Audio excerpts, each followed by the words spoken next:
Okay, Tom, I'm here with Tom, and as we have over many years, we spend a lot of time talking to each other in bars and pubs and coffee shops all over the world. We've had dinner in Shanghai.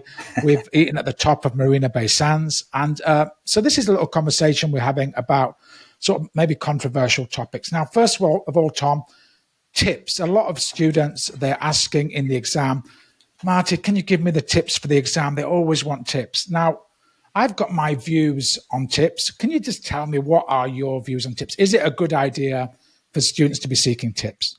I've been teaching for 30 years, and 15 years ago, there was an exam called P2.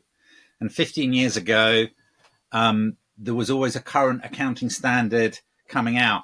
And 15 years ago, I was brilliant at tipping the exam. There was only 2 exams a year. I was all over it. I tipped the exam, and it made me, and it made students pass the examination. But what's the recurring phrase that I have used in saying why I love tips? 15 years ago. 15 years ago, yeah. Life has gone. Life has moved on. Yeah, Tom was only 50 years old then, so, you know.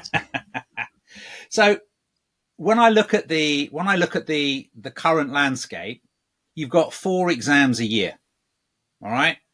And when a student sits and does a strategic professional exam, they're either doing it in the morning or they're doing it in the afternoon.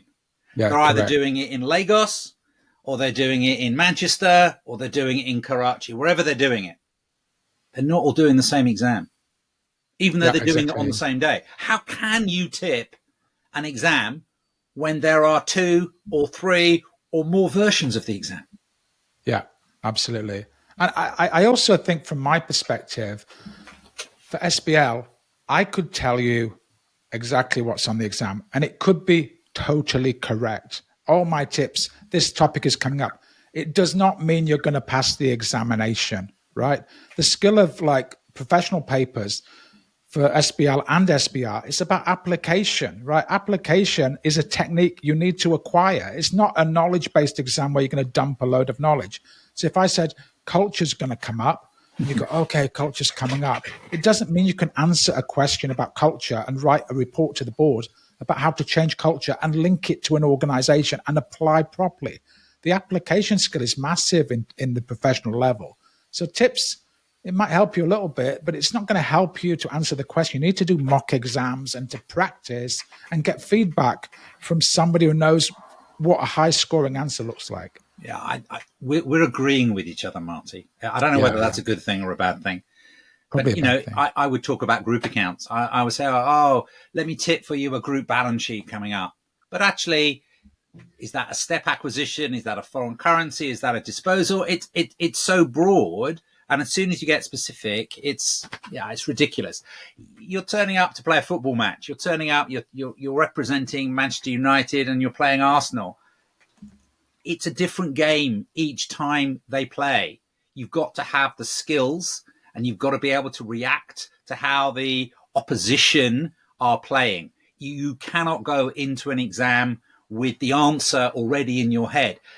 If you're in an exam and you are writing stuff from memory, if you are recalling stuff that you've studied, I don't think you're answering the question. Because very unlikely. At the professional level, you're not asked to regurgitate and vomit on the page knowledge. You're being asked to think. You're a professional, not a parrot. Exactly. And I think actually it's a negative, because if you're spouting a lot of knowledge and describing theories, you're going to be losing professional marks for my paper. You know, they don't want to, it's supposed to be a simulation of reality. If you're describing the Porter's 5 forces model in a lot of detail, you wouldn't do that in the workplace. You know, the knowledge and not answering the question that's been set is actually a negative for you. So in terms of tips, you know, I think we've probably agreed that it's a bit of fun, you know, and maybe the students don't take the tips too seriously.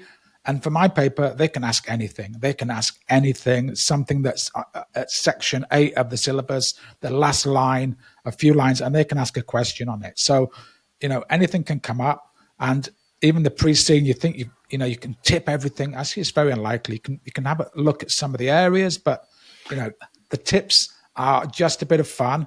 The main skill that's going to get you through, I think, for SBL and SBR is application, practice. Exam technique is massive for the professional level. What was that twist in the football club SBL question about the players going on strike or something, not wanting to play for the manager? I mean, that was a bit left field, wasn't it?